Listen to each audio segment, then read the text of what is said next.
안녕하세요.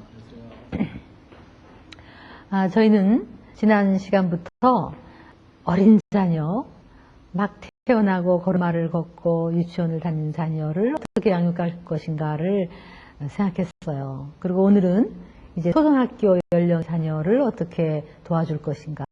그리고 다음 시간에는 이제 청소년 자녀, 사춘기 자녀를 어떻게 양육할 것인가. 이런 순서로 나아가고 있습니다. 지난 시간 특별히 6살까지가 중요하다.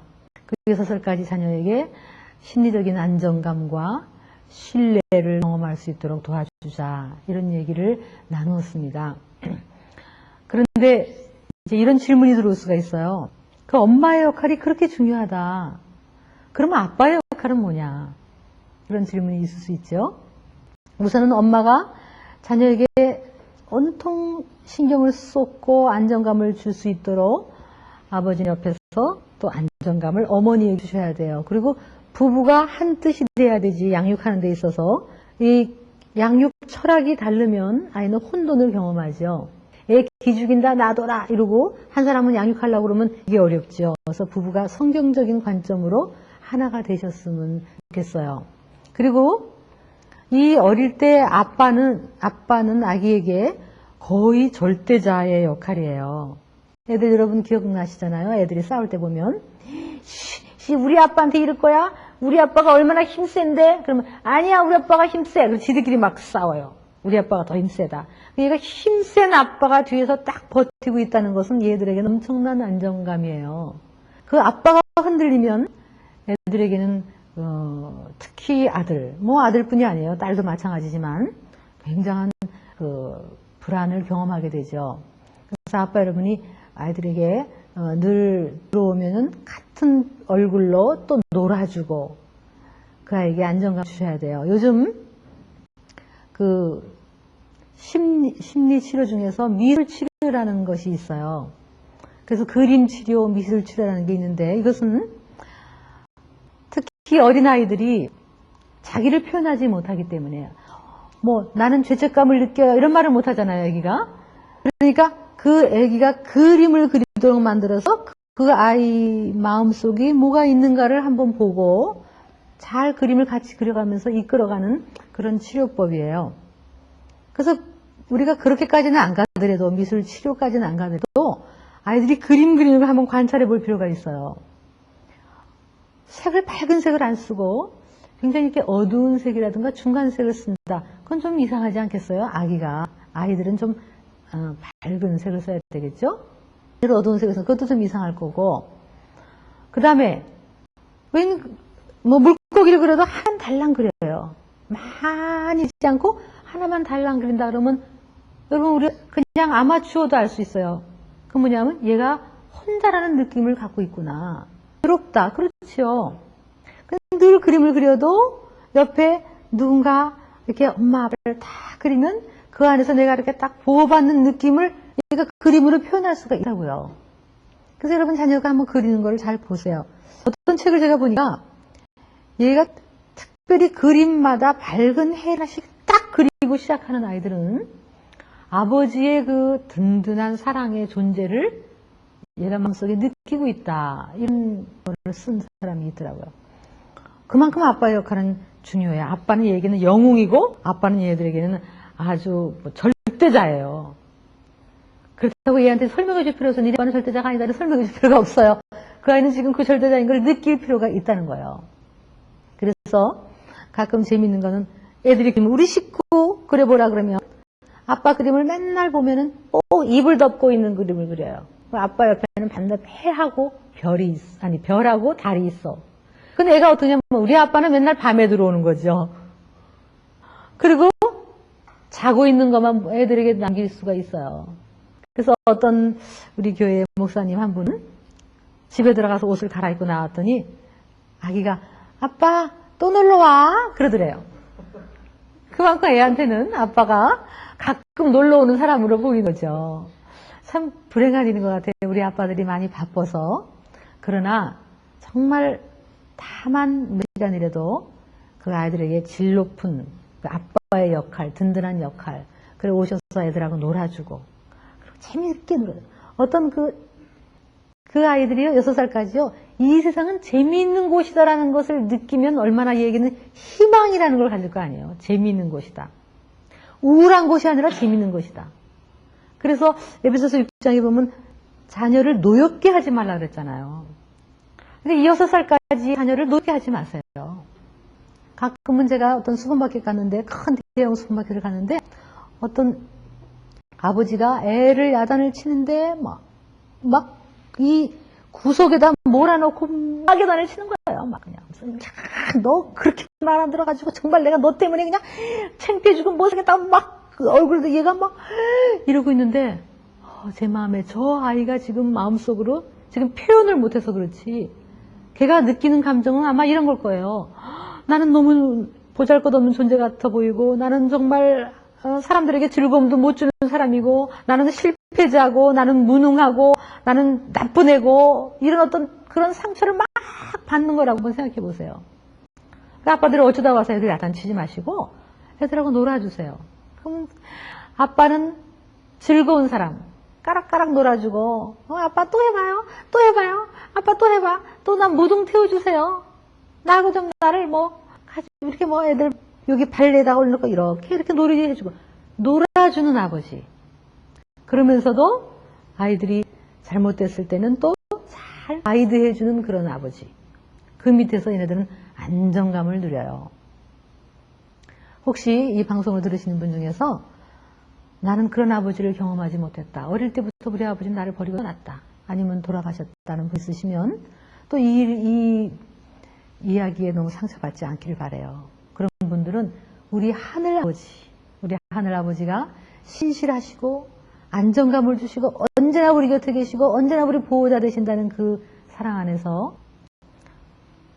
더욱 큰 안정감을 누릴 수 있기 바라요. 그러나 우리 자녀들은 육신의 아버지를 통해서 하나님 아버지를 경험하는 거예요.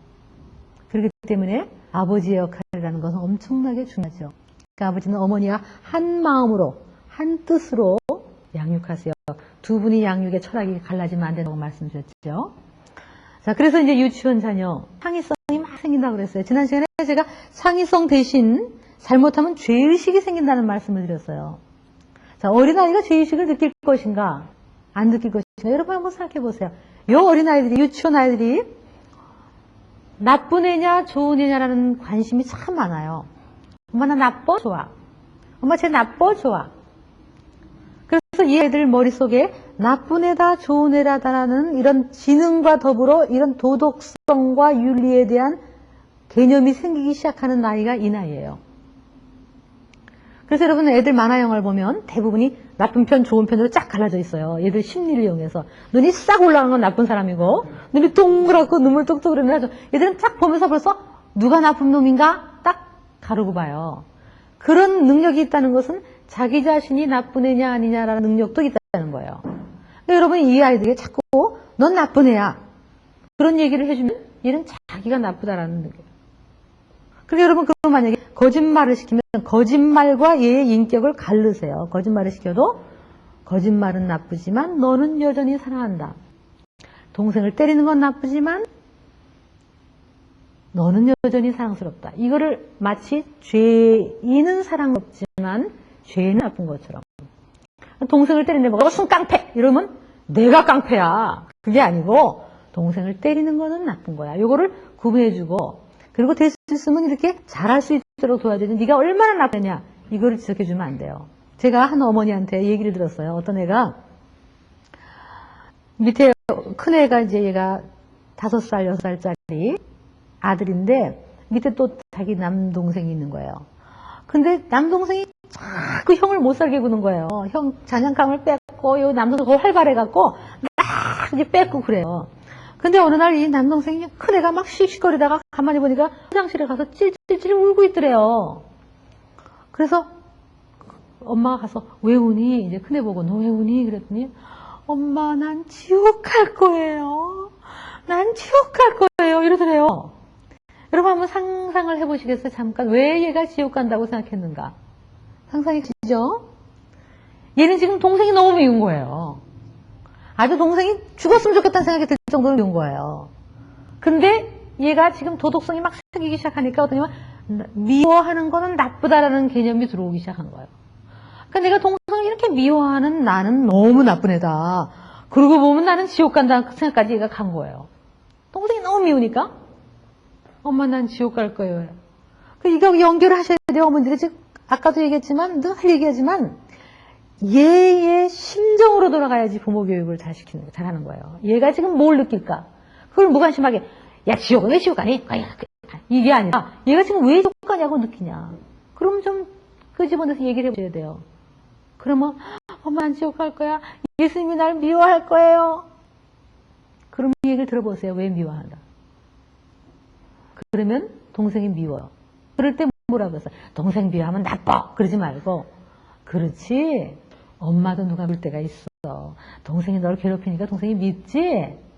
괜찮아. 우리 다 그래도 예수님이 널 너무너무 사랑해. 예수님이 너도 사랑하고 동생도 사랑하시는 거야. 우리 기도할까? 예수님 동생을 미워하지 않도록 도와주세요. 동생이 날 자꾸 괴롭혀요.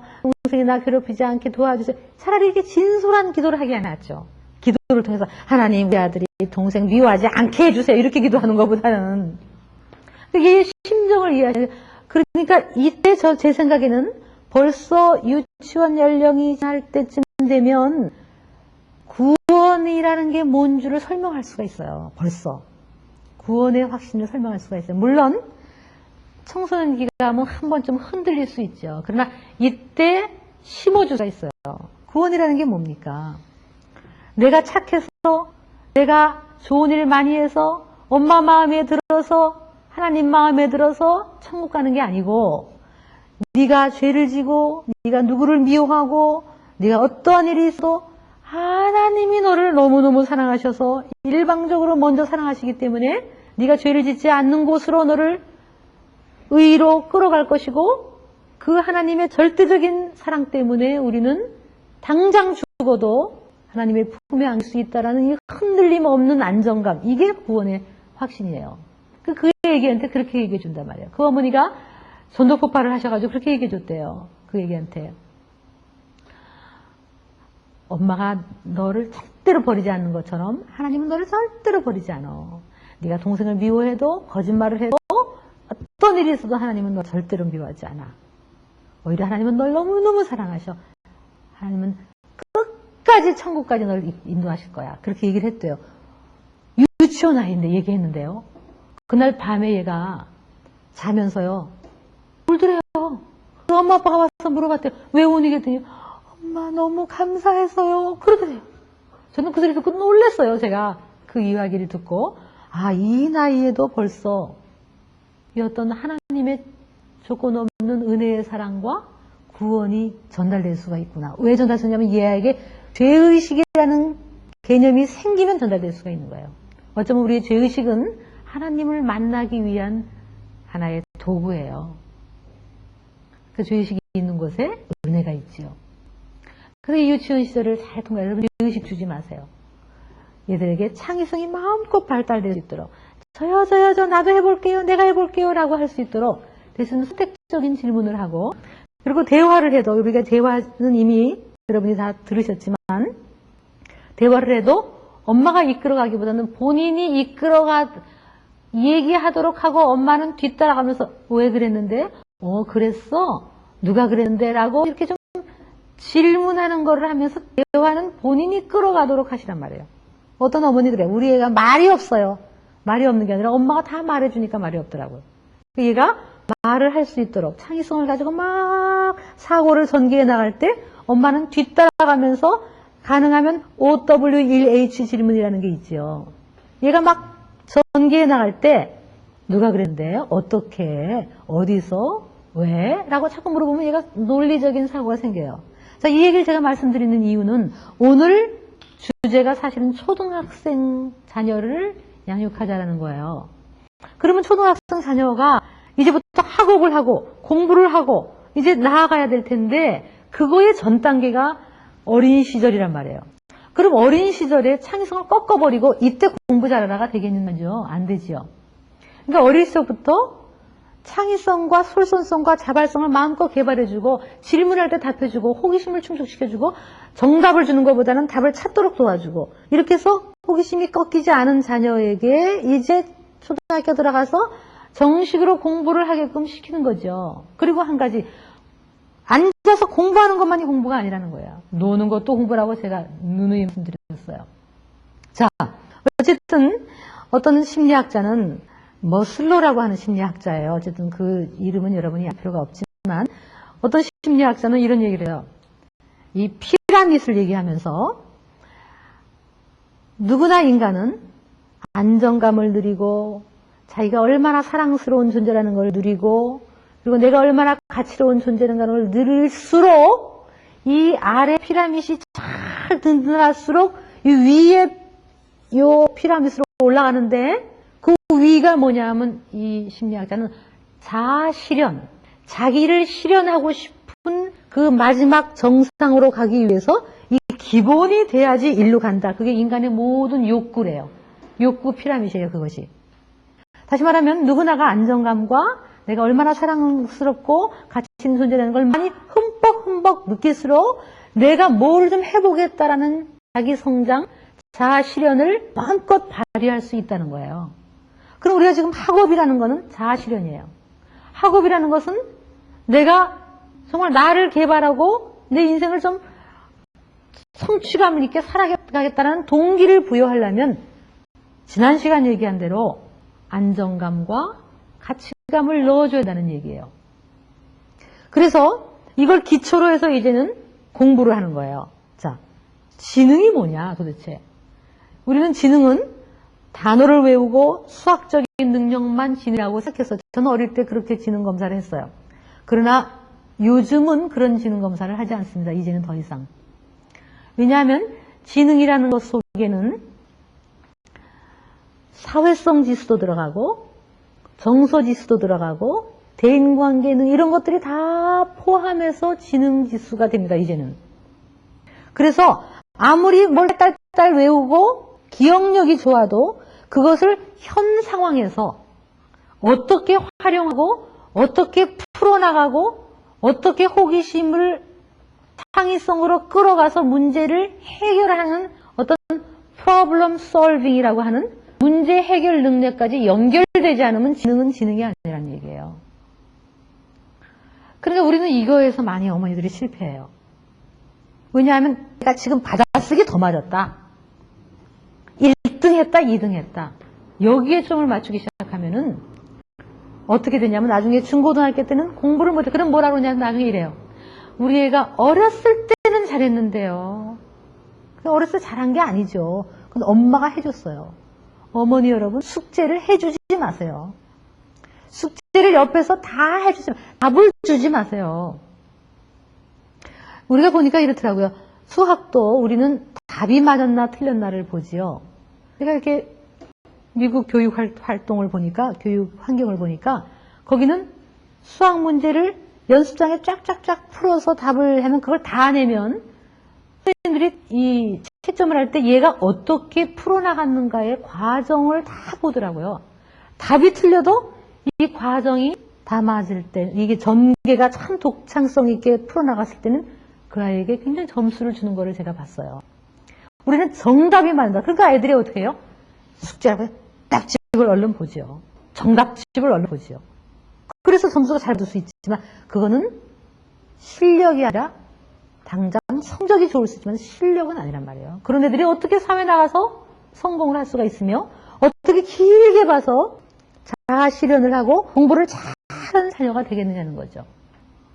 그래서 애를 자꾸 격려하고 스스로 하게끔 해주고 칭찬을 하는 방법도요. 우리가 칭찬하는 방법 한번 배워야 되는데 예를 들면 둘이 뭉쳐 얘는 착해요. 이거는 칭찬이 아니에요. 얘 나가 놀아라 착하구나. 뭐가 착한 거예요? 나가 노는 게 착한 거예요? 그거는 착한 게 칭찬이 아니에요.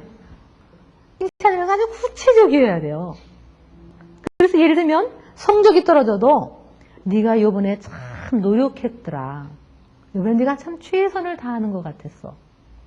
엄마는 그걸 칭찬하고 싶어. 과정을 칭찬해 주는 거예요. 네가 요번에 성적은 이랬을지 모르지만 네가 요번에 정말 공부한 모든 걸 보면 얼마나 발전했는지 모른다. 라고 칭찬을 해주는 거예요. 길게 보셔야 돼요. 길게. 그래서 계속적으로 얘네들에게 어떤 성적을 잘 받게 하기 위해 장기적인 난목에서 과정을 해주고 격려해주고, 그래서 지난 시간에 만들어 애가 어떤 언어를 말했을 때 놀리지 말라, 언어 표현을 놀리지 말라는 말씀을 드렸어요. 그리고 자녀가 말할 때 중간에 끊지 말고, 또 애가 엉뚱한 얘기해도 무시하지 말고, 그리고 계속해서 그 아이에게 격려를 주면서, 그리고 애들이 공부를 잘 수 있도록 도와줘야 돼요. 자, 초등학교 연령 자녀 공부에 흥미를 갖도록 해줘야 돼요. 흥미. 그리고 공부에 동기를 갖도록 해줘야 돼요. 그리고 공부에 집중할 수 있도록 도와줘요. 이 시기에 흔히 심리학적으로 근면성, 영어로 말하면 인더스트리라는 것을 가져야 된다. 이렇게 어느 학자가 얘기를 했어요. 그거는 다른 말로 말하면 끈기와 집중력과 투기와 공부를 할 때 아주 내가 해낼 거야 라는 집중력, 그게 필요한 거예요. 누가 이런 얘기를 하더라고. 공부는 궁뎅이로 하는 거다. 머리로 하는 게 아니라. 그 말이 맞는 것 같아요. 이렇게 앉아서 끈질기게 하는 애들이 하는데 조금만 있다가 생각나는 게 너무 많아. 물도 먹고 싶고 텔레비도 보고 싶고 뭐도 보고 싶고 서랍도 열고 싶고 뭐도 보고, 그러면 이게 뭐가 집중이 안 돼요. 그 사람은 벌써 초등학교 때 그 끈기라는 근면성을 얻지 못한 거예요. 왜 못 얻었어요? 흥미있는 거를 못 찾았지. 사람이 자기가 흥미있는 거를 찾으면 집중하게 되거든요. 그러니까 사실 가장 바람직한 우리 초등학교 교육은 참 이걸 이렇게 얘기하면 너무 이상적인 걸 말하는 것이 아닌가 이런 생각이 들지도 모르겠지만 우리 항상적으로 얘기해 봅시다. 그러면 초등학교 때는 예를 들면 여기 수학, 여기는 그림, 여기는 음악, 여기는 또 뭐 국어, 글짓기 이런 이 방이 다 있어가지고 이 자녀가 자기가 원하는 데를 가가지고 거기에 푹 빠져서 집중적으로 그걸 하게끔 만들어서 너무너무 재밌다 해가지고 그거를 막 개발하면 하지 말래도 너무너무 재밌어. 그러면 거기에 그 은사를 개발하고 재능을 개발해서 다른 것들은 사이드로 하긴 해야 되지만 얘는 요에 적합하구나라는 재능을 개발하는 교육이면 얼마나 좋을까. 너무 이상적일까요? 하지만 부모님이 그렇게 해줄 수는 있을 것 같아요. 우리 자녀가 얘는 수학도 잘해야 되고 뭐도 잘해야 되고 다 잘해야 된다 그러면 열등감을 가질 수밖에 없어요. 그러나 얘는 뭘 잘하고 얘는 뭐를 잘해요. 그 부모님들이 이때 자녀들에게 늘 그렇게 얘기할 필요가 있어요. 친구가 놀러와도 얘는 공부 잘하니? 그러지 말고 쟤는 뭘 잘하는 애니? 이렇게 물어보면 애들이 관점을 갖게 돼요. 엄마 얘는요 수학을 잘해요. 그렇구나. 너는 수학을 잘하구나. 아이고 우리 아들은 그림을 잘 그린대. 그리고 형제가 있어도 얘는 뭐를 잘해요. 얘는 뭐를 잘해요. 이런 말을 해주면 열등감 대신 어떤 자기 재능을 찾을 수 있게 되지 않겠습니까? 자, 한번 그게 너무 이상적일지 모르지만 한번 생각해보세요. 저도 우리 아들이 있고 딸이 있는데 아들은 굉장히 수학과 과학을 잘했어요. 소위 우리나라로 말하면 공부 잘한다. 근데 우리 딸은 그림도 잘 그리고 창의성이 있고 뭐를 하면 아주 기발나게 잘해요. 그런데 수학이나 과학은 잘 안 되는 거예요. 그럼 수학이나 과학을 하면 10분을 못하고 일어나.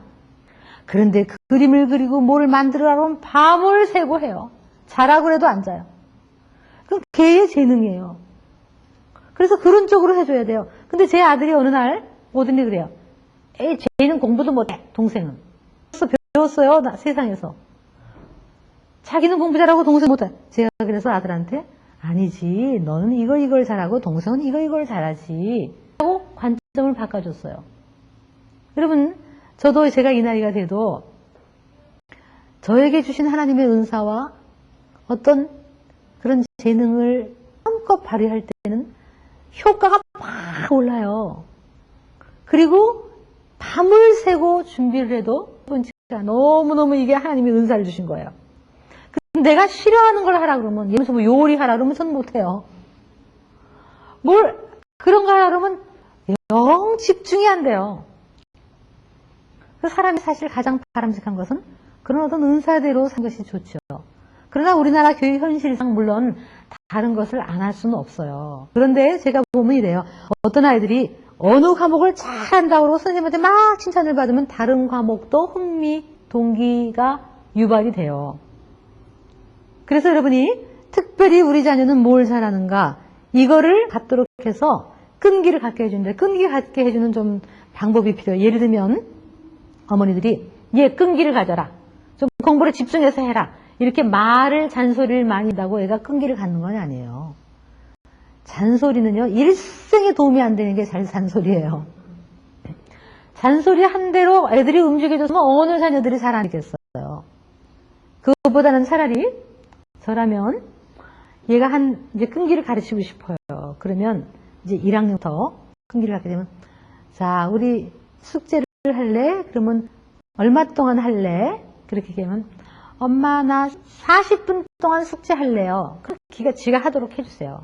그리고 그래? 그럼 40분 동안 숙제해라. 옆에 있고 엄마가 옆에서 다 도와주지 말고 엄마는 옆에 앉으셔서 다른 책을 보시면서 도와주세요. 그리고 책을 보면서 40분 그럼 엄마 몇 분 남았어? 몇 분 남았어? 40분이 됐어요. 40분 됐다. 와 40분 앉아 있었네. 그러면서 이제 뭐 물도 한 잔 마시고 그러고 있다가 이제 또 몇 분 앉아 있을까 우리? 그럼 엄마 나 오늘 50분 앉아 있을래. 그 얘가 지금 궁뎅이로 50분 앉아 있도록 도와주란 말이에요. 그럼 엄마는 옆에서 조금 멀찌감치 엄마도 50분 앉아 계세요. 어느 정도 얘가 될 때까지는. 그런데 너 40분 앉아 있어? 그럼 엄마는 부산스럽게 다니고 텔레비 보면서 전화 보면서 40분 앉아 있으라니까. 그러고 앉아 있으면 아직 어린 자녀는 주의가 산만하면 40분 못 앉아 있어요. 그러니까 처음에는 얘가 끈기를 가질 때까지는 가족이 같이 더불어 끈기를 조금씩 늘려주란 말이에요. 그러면서 끈기를 갖지 않으면 초등학교 때 어떻게 집중력을 갖겠어요? 집중력도 훈련이거든요. 그러니까 어느 시기까지 얘가 끈기를 잘 가지면 그 다음에는 엄마는 좀 멀리 있어도 얘가 끈기를 가져요. 엄마가 볼 때 공부하고 안 볼 때 공부하는 것만큼 동기가 유치한 동기는 없어요. 그런 동기는 나중에 학업에 정말로 도움이 안 되는 동기예요. 누가 볼 때 공부 잘하고 누가 칭찬해서 공부 잘하는 것보다는 사실은 내적으로 스스로 공부를 어떤 호기심과 더불어 탐구하려는 마음을 끈기 있게 공댕이에 딱 붙이고 하는 것, 이것이 사실은 창의성이고 학업이 돼요.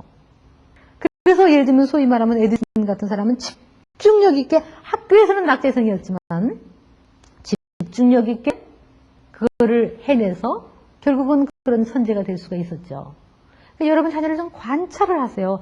이 초등학교 자녀를 좀 관찰을 하세요. 관찰하면서 나한테 여러 자녀가 있지만 자녀들이 다 다르다. 그래서 그 다르다는 관점을 자꾸 아이들에게 심어주세요. 제가 아까 말씀을 뭐라고 드렸냐면 이 초등학교 자녀들이 뭐를 얻어야 되느냐 하면 근면성을 얻어야 된다고 그랬어요. 집중력과 끈기를 얻어야 된다고 그랬어요. 그거를 얻지 못하면 반대로 뭐라고 얘기하냐면 그 인더스트리 대신 열등감을 갖게 된다고 그랬어요. 열등감. 열등감을 갖게 되는 적기가 또 이 시기예요. 초등학교 시절은 열등감을 갖기에 가장 적합한 시기란 말이에요. 여러분 열등감 갖게 해줘보세요. 자, 이렇게 하면 열등감 하는 거예요. 너는 쟤는 잘하는데 왜 이렇게 못하니? 너는 왜 이렇게 공부를 못하니? 공부를 다 잘하는데 왜 못하니? 너 그것밖에 못했니? 너는 그래가지고 잘 되긴 했다. 그런 식으로 계속 해주면 누가 열등감을 안 갖겠어요? 그 대신 너는 이걸 잘하는구나. 그래서 얘가 결국은 사실은 이 다음 시간에 우리가 청소년 때 얘기하겠지만 앞으로 내가 일생 동안 무엇을 대충 하고 살 것인가에 대한 밑그림을 그리는 시기란 말이에요. 여러분 자녀 뭐 하기를 원하세요? 법관이 되기를 원하세요? 의사가 되기를 원하세요? 목사님이 되기를 원하세요? 그게 여러분의 꿈입니까? 여러분 자녀의 꿈입니까? 아니, 하나님이 그 자녀를 향하신 꿈입니까? 여러분의 욕심입니까? 내가 못다한 그 과거의 어떤 한을 애를 통해서 풀려고 하시는 건 아니십니까?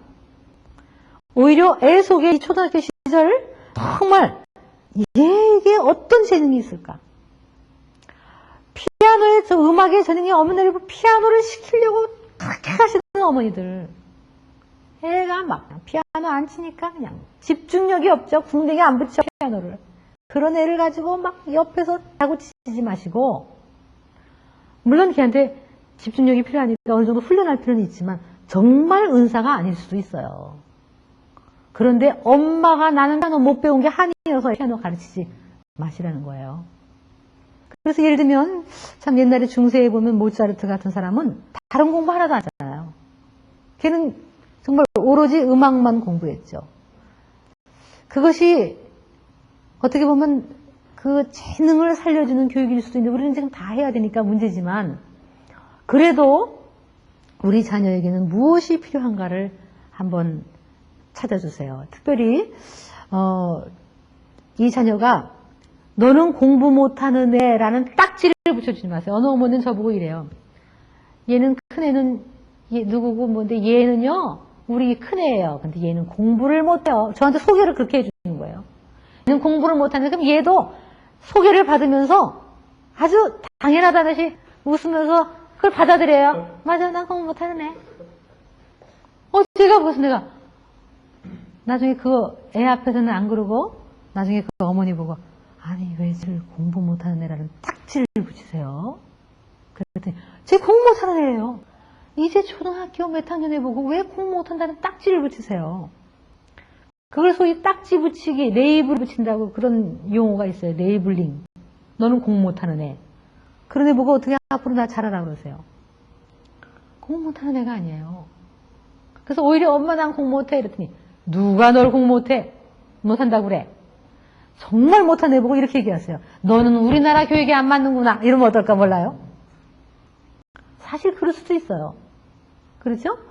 그러니까 너는 틀렸어라는 그런 딱지를 붙여주지 말란 말이에요. 초등학교 때 아직은 일러요. 공부 잘하는 애 못하는 애라고 서로 비교하게 만들면 쟤는 잘하는 애 무시하게 되고 못하게 되고 애들 사이에 경쟁심을 부추기면 이 사회가 얼마나 각박해지겠어요. 그게 우리나라의 지금 사회예요. 그러니까 너는 이걸 잘하고 너는 이걸 잘하고 길게 보세요. 길게. 계속 길게. 열등감을 갖지 않도록 도와주세요. 그래서 공부에 흥미 갖도록 해주고, 가장 좋은 것은 자기 흥미 자체가 동기 유발이 되는 게 제일 좋아요. 예를 들면 누가 여기서 외적으로 동기를 유발시키는 게 아니라 재미있어서 흥미가 막 생기는 거. 이게 제일 바람직해요. 그래서 뭐 글을 잘 쓴다. 그러면은 막 글을 쓰도록 좀 도와주세요. 어디 글짓기 교실도 좀 데려가고 격려해 주세요. 그림을 잘 그린다 그러면 그림을 좀 가르치세요. 예를 들면 얘가 뭐 피아노를 잘 친다. 피아노를 잘 치도록 도와주세요. 그래도 엄마가 이래라 저래라 이렇게 시키지 마세요. 제가 한 어머니를 만났는데 아이가 굉장히 이렇게 눈을 막 깜빡거리고 그리고 막 손을 이렇게 하고 막 그래요. 그래서 제가 나중에 물어보냐 이 아이는 엄마가 아주 모든 스케줄을 다 정해줬어요. 끝나고 나면 학원 가고 학원 끝나고 나면 피아노 배우고 피아노 끝나면 뭐 하고 10분 쉬었다 뭐 하고 딱 끝나고 11시면 그 스케줄이 다 끝난대요. 근데 그 엄마는 너무너무 완전한 부모예요. 엄마예요. 얘를 위해서 전부 희생하는 거예요. 근데 얘가 6학년이 되니까 드디어 불을 켰다 끄는 것도 한 번 켜는 게 아니라 껐다 켰다 껐다 켰다 껐다 켰다 이상한 몸짓을 하는 거예요. 그래서 저를 만나서 얘기를 참 나눴어요. 그래서 제가 이제 어머니가 좀 아이를 안 보는 것처럼 좀 내버려두고 그리고 스스로 하게끔 내버려두고 그리고 좀 이 스케줄을 좀 허슨하게 하고 그리고 자꾸 묻고 네가 뭘 하고 싶니라고 묻고 엄마 나 뭐 하고 싶어요? 그러면 그걸 집중적으로 하게 하고 뭐 하기 싫어요? 그러면 하기 싫은 거를 하지 않도록 이렇게 좀 해주라는데 그렇게 하자마자 한 20일도 안 돼서 금방 그 증세가 없어졌어요. 그 애가 요구하는 건 바로 그거였어요. 정말 엄마의 스케줄에 따라 움직이긴 움직이지만 자기한테 안 맞는 거를 하려 미치는 거죠. 속에서는 어떤 동의가 생기겠어요. 그래서 정말 그 아이에게 맞는 것을 찾아주세요. 그게 얘가 앞으로 일생 동안 최고로 생산성이라고 그러죠. 가장 자기의 능력을 마음껏 발휘하도록 살도록 도와주는 거예요. 지금 여러분들은 자기의 능력이 마음껏 하나님이 주신 자기의 그 은사를 개발할 수 있으셔야 돼요. 저는 성경에서 예수님이 시몬을 만났을 때 네가 지금은 시몬이지만 장차 너는 베드로라 하리라. 이런 성경 구절이 있죠. 저는 그것이 떠올라요. 우리 자녀, 지금은 네가 좀 이렇지만 앞으로 네 속에는 베드로와 같은 반석 같은, 아니면 뭐 같은 충직함, 아니면 아주 창의성, 아니면 어떤 사람을 많이 사귀는 그런 능력, 이런 것이 있는 거죠. 그래서 이 시기에 여러분이 할 수만 있다면 이 초등학교 시절에 자녀들의 성격을 한번 검사를 해보시면 좋아요. 성격 검사. 이거를 해보시면 내 자녀가 어떤 성격과 재능을 가지고 있는가를 알게 돼요. 내가 낳지만 우리 자녀는 다 달라요. 예를 들면 어떤 어머니가 저한테 와서 이런 얘기를 해요. 아, 우리 애가 나가 노는데 엄마가 2시까지 들어와라. 했더니 네! 그러고 나가 2시까지 안 들어온대요. 그래서 그날 막 때렸대. 그래가지고 그 다음날 나가 손가락으로 그랬대. 오늘은 2시까지 들어왔더니 네! 그러고 나가 2시까지 안 들어오는데.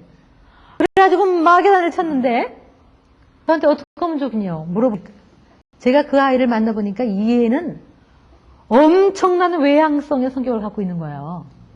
얘는요, 밖에 나가서 놀 때 너무너무 재밌는 거예요, 그냥. 그리고 이 놀면서 머릿속에 막 그냥 지기 들어오고 정보가 들어오고, 그리고 막 사람을 만나면서 막 창의성이 막 생기는 굉장히 사람을 만나야 되는 성격이에요, 그 아이는. 사람을 만나는 직업을 가져야 돼요, 앞으로 얘는. 연구실에 있으면 안 돼요, 얘는. 어떤 비행기 관제탑에 있으면 관제탑 비행기 떨어져요. 얘는 집중을 못하기 때문에. 얘는 지금 외향성이네요. 그런 애는 제가 그 어머니 보고 그래서 얘는 너 2시에 들어와라 그러지 말고 나가 놀도록 하고 2시에 엄마가 나가세요. 나가서 너 잘 놀고 있구나. 자, 2시다. 그리고 들어오게 해야지. 2시라는 시간이 입력이 한다는 애다. 그게 얘의 능력이에요. 예를 들면 반대로 내향성인 애들은 좀 친구도 막 놀아라. 너 왜 안 노니? 그래서 자꾸 혼자서 뭘 해요. 그게 걔예요. 걔는 글을 쓰거나 연구를 하게끔 시키면 좋아요. 그런 재능을 줘야 돼요. 예를 들면 저희는요. 제 딸은 아침에 학교 갈 시간이 되면 보면 이렇게 밤에 저희가 깜짝깜짝 놀랄 때가 있어요. 방을 보면 방 앞에 지방 앞에 우에 웃돌이, 바지, 양말, 가방, 아주 어떨 때는 모자까지 쫙 지방에다 눕혀놨어요. 저는 사람이 노는 줄 알고 나하고 딱 놀라서 어떨 때는 준비물을 쫙 챙겨놓는 거예요. 그러니까 얼마나 저희가 아주 칭찬을 많이 했겠어요. 그리고 선생님이 잘 듣고 잘 적어갖고 와요. 그리고 아주 사교적이고 준비성이 철저하고 그래요. 그러니까 우리가 참 그게 마음에 들었어요. 근데 제 아들은 방에 폭탄 맞은 것 같아. 그리고 뭘 준비성이 없어요. 그리고 맨날 선생님이 뭘 해버렸는지 잊어버리고 안 해오고 저거 한 얘기를 안 적어오고. 그러니까 아무래도 우리는 이 딸 보고 얘는 준비성 있고 너는 정신없다 그랬지만 제가 요즘 이렇게 성격 이론을 가지고 이렇게 보면 제 아들은 굉장히 창의성이 있고 그리고 어떤 갑작스러운 프로젝트를 맡았을 때 잘 해내요. 잘 해내고 예를 들어 소위 말하면 벤처를 하거나 이런 거에 강하죠. 강하고 그리고 아무리 폭탄 맞은 것을 어지러놔도요. 자기는 잘 살아요. 옆에서 엄마가 못 견디지. 그리고 준비성 없다가도 갑자기 할 땐 탁탁탁 잘 움직여요. 근데 제 딸은 뭐가 준비가 되어 있지 않으면 움직이지를 못해요. 자, 어느 게 장점일지는 모르는 거죠. 둘 다 장점으로 만들자는 거죠. 이것도 장점이고 이것도 장점이에요. 그러니까 여러분이 지금 초등학교 자녀들 엄마 성격에 맞다고 좋다 그러고 엄마 성격에 안 맞다고 마음에 안 드는 이게 아니라 정말 이 아이는 어떤 꽃일까? 이 아이는 어떤 성격일까? 얘에게는 어떤 재능이 있을까? 얘는 어떤 수학적인 머리가 있을까? 얘는 어떤 또 예술적인 머리가 있을까? 이거를 찾아서 훈련해 주되 정말 집중적으로 그걸 할 수 있도록 해서 효과를 갖도록 해줘야 돼요. 자, 부모님 여러분이 이 얘기를 아무리 들어도 에휴 나는 그래도 우리 애는 공부를 잘하기를 원해 그러실 거예요. 자, 공부는 본인이 하는 거예요. 그러면 부모님은 어떻게 도와줄 것이냐? 부모님은 공부를 하도록 돕는 후원자, 지지자가 돼야 되지 공부를 대신해 주는 거는 바람직하지 않아요. 마치 뭐와 같으냐 하면 여러분 봄날에 나무를 심지요. 나무를 심으면 나무 옆에 이렇게 강목을 대요. 그걸 뭐라고 얘기하냐면 우리나라 말로 스캐폴드라고 하는데요. 이렇게 지지해 준다. 그렇게 얘기합니다. 그래서 얘가 줄기가 굵어지고 혼자서 든든하게 쓰면 이건 나중에 뛸 거예요. 그 부모님 그 역할을 해주는 거예요. 공부하도록 도와주고 점점점 스스로 하도록 부모님은 물러가야 돼요. 그렇게 돼야 중학교, 고등학교 돼도 공부를 잘하는 거예요. 근데 끝까지 여러분이 감시하고 공부를 잘 어느 입시 때 애가 공부할 때까지 안 자고 졸음을 무릅쓰고 하고 있대요. 그거는 바람직하지 않아요. 그렇기 때문에 공부를 하도록 도와줘야 돼요. 제가 한 가지만 더 얘기를 하고 싶어요. 제가 우리 아들이 초등학교 6학년, 중학교 들어갈 때 제가 영어를 좀 잘 가르치고 싶었어요. 그런데 그때까지는 영어 공부를 거의 안 했어요. 요즘 어머니들은 막 어릴 때부터 영어를 가르치지만 영어 공부 안 했는데 제가 어떻게 하면 영어를 도와줄까라는 생각을 했어요. 그래서 제가 이제 남편과 의논해서 이제 꾀를 썼어요. 그래서 중학교 1학년짜리 영어 교과서를 이제 구해왔어요. 구해와가지고 저희 아들하고 얘기를 했어요. 우리가 하루에 15분씩만 엄마하고 같이 영어를 외우자 그랬어요. 그랬더니 이제 15분이라는 기간은 그렇게 길지가 않죠. 그래서 밤마다 이제 자기 전에 영어를 외우기 시작했어요. 제일 처음에 good morning, good afternoon 뭐 이런 식으로 외우는 거죠. 너무 유치해요. 내 욕심 같은 그때 좀 많이 배우고 싶지만 재밌게 하기 위해서 오늘은 good morning, good afternoon 이걸 외우자 그랬어요. 그러니까 얘가 good morning, good afternoon 외우는 거예요. 그 15분 외웠어요. 그것만. 아 너무 재밌다. 잘했다. 그러고는 딱 자자. 그러고 잤어요. 그 다음날 어제 외웠던 거 외워볼까? good morning, good afternoon 이걸 외웠어요.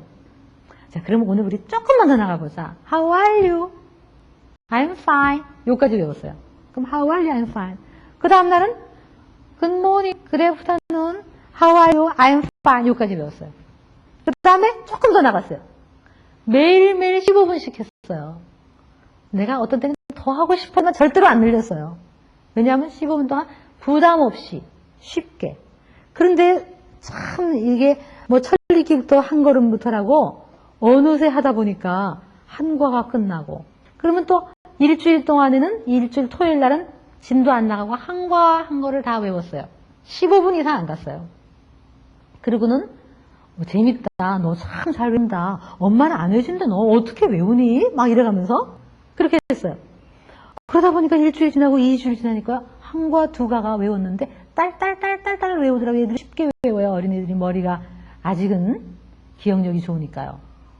그러다 한 과 두 과 했어요. 그러니까 이제 중학교를 들어가 버렸어요. 들어가니까 이 아들이 많이 알아간 게 아니라 학교에서는 1과를 배우는데 얘가 그때는 한 3과, 4과 정도를 외운 거예요. 그렇게 나가면서 진도를 사사사살 났어요. 제가 지금 기억으로 중학교 1학년 교과서 하나만 외웠어요. 그거를 또 반복해서 외우고 또 반복해서 어느 날은 제가 껐떡껐떡 졸으면 얘가 외우다가 엄마 다 외웠어요. 그러면 전 가서 잤어요. 나중에 그 다음날 엄마 속았지? 어제가 내가 다 안 외웠는데 이래요. 그러면 내가 너가 나를 속였어. 에이 괜찮아. 그러면서 그랬어요. 그러면서 했어요. 재미있게 했어요. 그리고 다 외운 다음에 아빠가 오늘 이게 우리 책 하나 다 외웠으니까 우리 컴퓨터 사자 이러면서 즐겁게 했었어요. 그리고 나서 저는 점점 제 역할을 물러났어요. 근데 그 이후 제 아들은 참 영어에 대해서 영어는 쉽다. 영어는 재밌는 거다. 그렇게 하면서 영어에 재미를 붙였다고 지금 제가 물어보니까 자기가 참 영어에 재미를 계속 붙이게 됐다. 이런 얘기를 하더라고요. 물론 요 방법이 옳다는 건 아니지만 부모님이 공부를 해주는 것이 아니라 공부는 도와주는 거예요. 우리는 점점점 물러나야 될 거예요. 그리고 스스로 하도록 해야지 고3까지 공부를 하는 거예요. 얼마나 많은 어머니들이 저를 찾아와요. 어릴 때는 잘했는데요. 얘가 지금은 안 해요. 왜? 감시를 했으니까. 그거는 동기가 아니지요. 여러분, 애가 공부 하나 하고 문을 싹 열어보세요. 그러면 얘들 공부 안 하고 만화책 보고 있다가도 엄마가 오면 문을 딱 닫고 이러고 공부를 하지요. 공부하는 척 하는 거예요. 제가 한 번은요, 독서실을 갔었어요. 제가 글을 쓸 일이 있어서 집중하기 위해서 독서실을 갔어요. 그래서 많은 중고등학교 아이들하고 같이 독서실에 앉아 있었는데, 애들이 보니까 뭐, 여기다 하면 된다 이렇게 써놓고 안 해요, 안 해. 그냥 뭐 일어났다 콜라 먹고 오고, 또 뭐 자판기 가서 뭐 뽑아오고, 또 쪽지 써가지고, 근데 거기다가는 또 이건 뜯어 181 맞다 170 맨날 뜯고 너무너무 안 하는 거예요. 그런데 공휴일날 보니까 어머니들은 다 얘가 독서실 가서 공부하는 줄 알아. 애들 어디 갔어요? 아, 공부하러 독서실 갔어요. 독서실 다 공부하는 줄 아세요, 여러분? 여러분이 어릴 때부터 스스로 하게 만들지 않으면 독서실 아니라 어딜 갖다 놔서 공부 안 해요. 그런데 점심때가 되니까 제가 보니까 갑자기 애들이 막 공부를 하는 것 같아요. 보니까 점심시간인데 엄마들이 도시락을 다 싸갖고 오는 거예요. 엄마 올 때쯤 되니까 전부 앉아있어요. 엄마들이 살살 와갖고 도시락을 살짝 갖다 주니까 공부하다가 엄마가 와서 도시락 주니까 아유 엄마 나 공부하는데 방해하고 있어. 이래요. 그러니까 엄마가 미안해 공부해. 그리고 엄마 막 가요. 제가 옆에서 보니까 너무너무 기가 막힌 거예요. 그래서 제가 걔 보고 간다면 네 엄마 도시락 싸는 너 좀 집중 좀 해라 그랬더니 얘가 독서실 아저씨한테 가서 아저씨 저 아줌마 옆에 안 앉혀주세요. 그러는 것 같아요. 저를 보고. 정말 많은 엄마들이 속아요. 애는 공부하는 줄 알지요. 그러나 공부 안 해요. 정말 우리 요즘 보면요. 뭐 새벽 7시부터 아침에 이 새벽 공부시키고 밤늦게까지 학교에서 그렇게 공부를 시키는 거예요. 사람은 절대로 그렇게 해서 공부를 집중하는 게 한계가 있어요. 다 졸아요. 애들이 자요. 선생님은 떠들고. 그것이 어떻게 아이들에게 공부라는 게 재미있고 자기의 재능을 발휘하고 앞으로 이걸 찾아서 나중에 어른이 돼서 내가 해야 할 일을 찾기 위해서 지금 공부하는 거 아니겠어요? 그러니까 우리 학교 교육이 살짝 그렇다 하더라도 우리 어머니들은 관점을 좀 달리 가지세요. 학교에서 선생님이 공부 못하네라 딱지를 붙여갖고 오면 무슨 소리야? 누가 공부 못하네라 그래? 두고 봐라. 너는 반드시 이러이러한 건 잘할 거야 라고 해주세요. 그게 어머니의 역할이에요. 그래서 감시하지 마세요. 스스로 하게 만드세요. 그러니까 성적 위주로 칭찬을 해주면 얘들은 감시해요. 오히려 노력을 했는데 성적이 안 올랐더라도 야 여보냐 네가 참 노력을 했다. 엄마는 그걸 너무너무 기쁘다. 그렇게 얘기하면 얘가 성적을 못 받아도 얘는 공부하는 거 재미를 붙일 수가 있다는 거예요. 자 이제 정리를 하겠습니다. 어릴 때 흠뻑 안정감을 주라고 그랬어요. 그리고 이제 자율성을 스스로 갖게 만드는 거예요. 나도 이제 할 수 있어. 나도 밥을 먹을 수 있어. 나도 이제 오줌을 잘 가릴 수 있잖아. 나도 뭘 만질 수 있어. 그리고 조금 있으면 이제 막 지능이 발달해서 창의성을 해요.